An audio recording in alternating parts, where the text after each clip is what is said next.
Dr. Z, you know, in this world, there can be, if you watch CNN or Fox, there can be just so much negativity out there. Really? However, what we try to do on the Thrive Time show is we try to share the facts, and we try to give you specific moves that you can use that you can actually apply.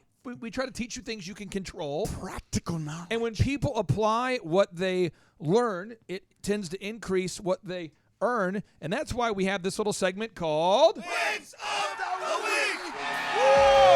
Yeah! Come on, baby. Come on now. Come on, Clay. Get some cowbell. Put your pants back on. Here we go. Come on. All right. Time to get a little serious. You can do it. Woo! Yes. All right. Come on. Okay. All right, so Dr. Z, we have this incredible listener on here by the name of Matthew. Matthew, welcome on to the Thrive Time show. How are you, sir? Thank you, Clay. I am fantastic. How are you guys? Brother, we're excited to have you on here. We're pumped up. What is it that you do for a living? So I own a junk removal business called Junk Goats here in Richmond, Virginia. So we provide junk removal services to residential and commercial people, whether that be hauling furniture that they don't want anymore. Did you say drunk removal? Appliances. Do you go in like when someone drinks too much, you remove them? You go to Portland. And is that like did you say drunk removal? Because I think that's I don't know I've ever heard of that business before. That's pretty. You got to move it, buddy. Got to move it. Get find off a this problem. bench. Get off Find this a problem. bench. Now, okay, so I want to ask this, Matthew. So your company's called Junk Goats. It's in Richmond, Virginia. Oh, junk, not drunk. How much have you grown this year? Well, we started in June, so quite a bit from nothing. So from nothing to a bigger number. So how much? So you see when it's hard to it's infinite growth when you're at zero. But I mean, you went from a startup to a success. You're having some success. Oh, yeah. How did you get your first 10 clients? So first 10 clients came from running some Google ads and just bringing them to a little website I built. And just so we understand the junk game, do you normally charge a flat rate for junk, or how does it work when you junk by the pound. haul the junk? Yeah, so we charge based on the amount of space everything takes up in our trailer. And so we go out and give a quote based on that. And after we give the quote, if they're good with it, we just go ahead and do the work right then. And so what are all the services that you provide? Yeah, so we provide everything from single item removals, such as like little furniture people want to get rid of or get donated, all the way up to clearing out whole houses or apartments, whether it be like a estate people need cleared out or a hoarding situation. So really a wide variety of clean out services. See, Inc. magazine shows that 96% of businesses will fail within 10 years, and that's a large number. That's not a positive number. We hate that. We want to change that. And so, but you're not only surviving, you're thriving. What would you say to any of the fellow people in the junk industry that are having a hard time procuring junk leads? What are your tips for success, Matthew? Yeah, number one is absolutely just following up with the leads that you do get. Seems so many people don't do that, and obviously if you don't follow up with your leads, you're not going to get the job. So that's definitely number one. So follow up with the leads. Now, Z, you know this. That could be a controversial idea. It's very. I mean, I'm offended by it almost. So let's go with you, Aaron Antis, first at shawhomes.com. Yep. You are Oklahoma's largest home building company, and Z, we never want to exaggerate. It's also the largest home building company in this studio. And I'm not sure that's been completely verified, by the way. I'm not sure. We have not asked each other how large our home building companies are. We might or might not have. We've never taken the time. Check me if I'm wrong. Are you building a home currently? No. Oh, yes. Okay. Yes. Okay. Misinformation on the station. But when leads come in, I mean, they're hot leads. How often do you have to call a lead before they pick up the phone in this world where, if people don't pick up the phone if they don't know the number? I mean, this is a good training opportunity. Talk to the listeners out there. How often do you have to call your leads? Oh, yeah, we hammer them. I mean, 5 times a day until they buy, cry, or die. We have multiple people calling them. I actually had one of our team tell me last week that they finally reached a customer that was a lead over the internet after 39 phone calls. Love it. It was Love the it. first time they got a hold of them, and they scheduled an appointment with us. And on a side note, I did go ahead and Google drunk removal, and it says call 911. So just For drunk removal? yeah. Well, they're hard to compete with. I don't Yeah. know. I don't know that you want to go there, Are Matthew. you I willing to don't- go I on the mean, record it seems stating that you, Aaron, recommend calling 911 for drunk removal? Apparently, it seems as like they've got all that business locked up. Okay, so the pro tip number 1 for drunk removal, call 911. For let's junk removal, all I want to focus call on Matthew. All I want to focus on Okay. this show, I have one thing I want to focus on, and that's it. Is you got to call your leads until they cry, buy, or die. Is that it? That's No, that's because where- that's like impossible for some people. So I want to go back to Matthew. Matthew, when you get a lead, I mean, I meet so many great people at conferences, and they tell me, yeah, I'll call my leads. Oh, one I'm time. gonna call I'll them. call it one time. They don't. I'll send an email. But if someone emails, when someone requests information, I send an email. No. But all the top Pointless. thrivers, the ones who are it's succeeding, low hanging fruit, folks. they just call those leads until they cry, buy, or die. Matthew, how many times do you call your leads? Initially, right off the bat, 3 times, Oh. and most don't answer till at least the second or third try. Love this story. And then after that, send them a text, an email, and then call them again later in the day. I love this story. Yes. I want to talk about this because I think people send off one email and they go, well, I didn't want to. I didn't want to Didn't want to bother offend them. them. Didn't want to bother them. Just want to send off a text. What would you say, Z, to somebody, some young man out there, young woman, so maybe an old guy, maybe a very old guy who owns a business, and they only call their leads one time? What would you say to him, Z? Boo! Oh, you just would. Is that what you would do? You would just. Here's the deal. There's different categories of leads.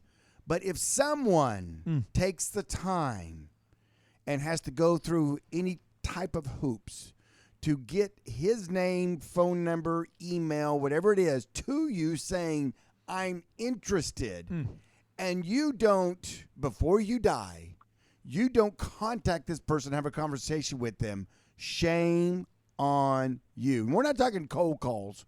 We're talking about hot leads. Hot leads. Right. You run a little ad. People respond to it. You start them in the filter. You start them in the funnel, right? And then all of a sudden you go, I mean, that's hot sauce. You got some response from them. And now all of a sudden you're going to not follow up on that? That's money out of your pocket. Matthew, are you 23 years old? Is that correct? That's correct. What were you doing before you were out there hauling junk? Yeah, so I graduated from University of South Carolina this past May, so May 2020. Hey, Matthew, I got a question for you, just between you and I. Yeah, just between us. Have you ever gone to a place, you're going to haul junk, and you're sitting there carrying it out, and you go, hey, this looks pretty good. I think this. She falsely classifying this as junk. I could I probably. think I can fix the leg on that thing. It's going to be just fine. If I reupholstered it and pulled I all the mean- pet dander out of this thing, it would be an amazing couch. I mean, if I get rid of the bed bugs, this thing could it's a winner. I mean, It's a winner. This underwear could be reusable. I mean, to tell you now, I mean, just a good firm wash with some bleach, and I'm in business. Bleach them and you can wear those boxers again. Come on now. I mean, have you ever done that? Come on, you know you have. Tell us just between. Absolutely. Oh yeah. So Absolutely. okay, so tell me some of the goodness. treasures you found hauling What's junk. the best? What's the best stuff? We want to know about the best stuff. Yeah. Well, I actually have pretty much furnished my whole house with junk. Oh, Ah, I love it. Sure. I love it. Oh, but yeah, this is so important for people to understand this. Years ago, I had a buddy of mine who was a mover, and he said, Was he a shaker or he's- just he- a mover? He was a mover. He was. Okay. He might have been a shaker. I never got that. Okay. I never All right, asked him all right, that. all I'm right. not you gonna. never know. asked him to shake it. I don't know. I'm just wondering. We're not going to go there, Aaron Antis. But the point is, this is a very good friend of mine, and he said, Clay, it really is true. What some people call a trash, someone else calls treasure. Yeah. He shows me his motorcycle he has, and back when flat screen TVs were a big deal, Big deal. when it was like the first when you but they were flat the screen, but it was deep TV. Oh, deep. Yeah, Like if deep you had in a big TV, Oh, it was like seriously that thing would be like what 4 feet deep. Oh, and they 5 weigh feet about deep? 6,000 pounds. Oh yeah. Oh yeah. Oh, well, these TVs, he had a massive TV, he had a great speaker system, he had a motorcycle, and I'm like, dude, Dude, you're what's rolling. going on? He says, well, a lot of people get emotional at the time right before they call the move, or they just got divorced, the relationship ended poorly. They're like, just take it. That's his motorcycle. Just take it. Just get it out of here. Does that ever happen to you, Matthew? Have you ever found yourself right at the eye of the storm, and you almost feel like you're a marriage counselor / thief? Thief. There have been some interesting situations for sure. Oh, man, you got to have a good story there. Well, I know. Okay, no, Matthew, I don't want to put you in a tough position where you have yes, to we do. air the dirty laundry. But you can reuse it. Yeah, but if you're going to, please use names and addresses as you tell us the story. Okay, but seriously now, what advice would you have for somebody out there who's currently calling their leads one time? Well, I would suggest calling them at least 3 to start. And not ending there. Then if they still don't answer, call them again later in the day. And if not, then just keep going at them each day. Oh, yeah. Because they probably will answer eventually. Persistence. If they're interested, and you don't want to let that go to waste. Now, Matthew, do you have a script, or you just have it memorized, or do you have are you the only one making the calls? Do you have a team that's doing it? So it's typically me, but my team members do make some calls as well, and we do have scripts for everything pretty much, so it makes it super simple. So how does that script go? It's like, hello, I'm from Junks R Us, and we'd like to get your goats. We'd like to get your junk in our trunk. Oh, that'd be a good one. There, Almost junk in like your that. trunk. Yeah, something like that. Yep. Oh well, I guess I could work there. I think I just got hired. It's kind of a big deal. Dr. Z, I'd be careful about going around asking people to put their junk in your trunk. Just a side note. Aaron, what are you saying? This is marketing gold I'm giving this young man. Are you kidding me? One of these days he's going to send me a fruitcake or something. Go, Z, that was decade the of best Aaron's advice. career was spent primarily working in In alleys. prisons. In prisons. Alleys. That was common lingo in his biz. Oh, yeah. Oh, I had no idea. Oh, I had Matthew, no thank you for idea. joining us. What is your website, one more time, if the folks want to learn more about you and the Junk Goats business opportunity? Yeah, the website is junkgoatsrichmond.com. junkgoatsrichmond.com. Brother, I appreciate you so much for joining us today, and I hope you have a great rest of your day. Yeah, thank you for having me, Clay. You A lot bet. of fun. Go Take care, get some brother. junk. Bye. See, before we wrap up today's show, I think it's important that we obsess Oh, yeah. and dwell on a phrase that will help everybody increase the amount of money they're earning. Is you got to call your hot leads until they cry, buy, or die. Oh, I thought we were So going to do let's the talk one about your the- auto auction for a second. Okay, yes. With your auto auction, correct me if any of the information I'm sharing with you is it all misleading. Okay. You sell cars at the Z Auto Auction in large amounts to accounts of used car dealerships. You sell to used car dealers. Is that correct? That is incorrect. It's incorrect? That's incorrect. It is incorrect. Okay. It's We not don't. correct. We provide a service. We don't own the car, so I can't sell something I don't own. Surely you can't be serious. Yes, I am serious. I am. And don't call me do Shirley. not call me Shirley. Okay, well, correct us. Tell us what you actually do, sir. We provide a service Service. so that one individual can sell their car to a used car dealer. You have to be a used car dealer to buy. Got it. Anybody can sell. All right. Got it. Little fun little fact right there for you. And so we provide the service. We don't own the cars. Got it. And the deal is between the two individuals. The middleman. We're the middleman, and we take a little bit on the buy side. We take a little bit on the sell side, and therefore we make our this horrible thing called profit. Profit. So you make your profit as a result of helping to connect buyers and sellers. Correct. And at the end of the day, correct me if I'm wrong, you have to call at the Z66 Auto Auction. You call the used car dealers. Your team does. Correct. And there's only so many used car dealers in the city of In the Tulsa. world. Yes. And so you have a limited number of people you can call. Correct. And as a general rule, people don't wake up with a burning desire to pay you. So if you give your team a list of, let's say, 500 dealers to call, Okay. what happens when your sales team gets to the end of the list? Well, they go back over and start over on people they didn't get a hold of or that they didn't talk to, so they just keep winding through them. Once they get through all of them, then we give them more names. One of the biggest things about us on this is actually chasing down the whales, chasing down the big fish. And the big fish are guys that control the cars, i.e. the dealership. There's a guy in that dealership. His name usually isn't on the wall, but he's been put in charge of where those cars go. Time out.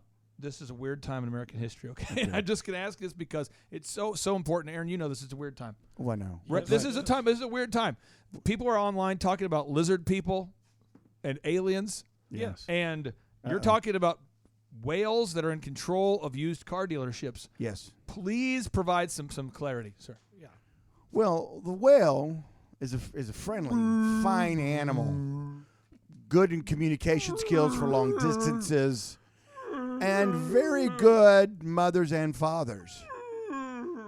They travel well, and they're voracious appetites. What the plankton? That's a reference to gentlemen that can control cars. And those are the guys or gals that you have to wine and dine, and you call on them until they cry, buy, or die. So you weren't referring to actual whales. It was more of a metaphor. It wasn't literal. Okay, I just want to make sure that we get that out there. I think there's probably a listener who was on the edge, who was like, "You're talking about lizard people. You're talking about aliens." Depending upon what show you go to, it's all that going and now on. we have whales running car dealerships. I knew it. They said, "I'm going to call my mom and let her hear." And let her know. I Sorry, have folks. proof. Sorry. Wow. Final question I have for you, Z. Okay. We're in a time and place in American history where there's a lot of stuff we can't control, Okay. and there's a lot of stuff that we can control. Yes. And what's great about this young man's story is he's on the phone doing the thing he can do. He can control. And I'm telling the folks out there, listen, you got to focus on what you can control, Correct. or it will eventually suck your soul. That is so true. And then you're going to end up living in a van down by the river with a guy named Sneaks who will bring you leftovers that he finds in the dumpsters. And eggs. There's a lot of detail here because we've lived that life. No, I'm just Wait. kidding. No, but you know what I mean, though. I do know what you mean. There's a balance. I know. So give somebody some encouragement out there. Somebody who's the new Matthew Nelligan, the new Junk Goats, the guy out there, and he's just like, he wanted to go to medical school and it didn't work out. Maybe he was in a relationship, it didn't work out. His candidate he won for president didn't win, and he's just like, helps people get focused on what matters. Well, I'm telling you what matters is this, is that last 2 to 5 yards getting in the goal line. In other words, you work hard, you start your business, you do some advertising, you're out there shaking hands and kissing babies, or shaking babies and kissing hands. I'm not sure which one. I know one's Don't good, shake a one's baby, bad. folks. Don't shake a baby. Oh, that's the... So we should write that down. Okay, Don't so we shake a shake baby. the hands. Yeah. And I'm telling you what, folks, calling your leads. Leads. People that have responded to your advertising, people that have said, you know what, I'm kind of interested in what you got going on there, young man. Those people they're precious. Hot. And that's the last 5 yards in the end zone. Don't run all the way down and be like some of those guys where they just drop the ball 2 yards before they get in the end zone. Leon Lett. What a great person, but he What just a was great celebrating person, early. but it just... Aaron Antis, you see this in the home building business at Shaw. If you're not careful, you call a lot of leads, and on average, most leads turn out to not be a good fit. And if you're not careful, you start to say, well, all the leads are crap. This is a waste of time. I'm sure you've never heard that before. No, I've heard it from people who are more senior, been around for a little while. Sometimes you'll hear that. And the thing that I tell them is a lead is a lead because they have a need. And if we don't reach out to them, then they end up not having their need fulfilled. A lead is a lead because they have a need. You got to dial that phone until your fingers bleed. Ooh. I'll have to add that To succeed. my statement. But yeah, Right? it's This. true. Because It's true. They reached out to us because they had an interest. There was something that piqued their interest that made them fill out that form or made them call in to us and give us their information. And I find that a lot of people, when we start to talk to them, they tell us, yeah, we reached out to this other company and they never called us back. They never got us the information we were looking for. And we appreciate that you guys got back to us. Now, sometimes we had to call their phone over and over and over again until we get them on the phone. But typically, then the response is, "Well, thank you for getting back to us." Sure. Z, I tell you what, I am fired up about. I think it's a great time right now for anybody listening right now to ask yourself, what can you control? It's a great time to have that conversation with yourself. What can you control? What can you focus on? And do that. And big shout out to Matthew Nelligan getting it done right there. What a beautiful man. And Z, if it's okay with you, can we end the show with a boom? Let's do it. Here we go. 3, 2, 1, boom.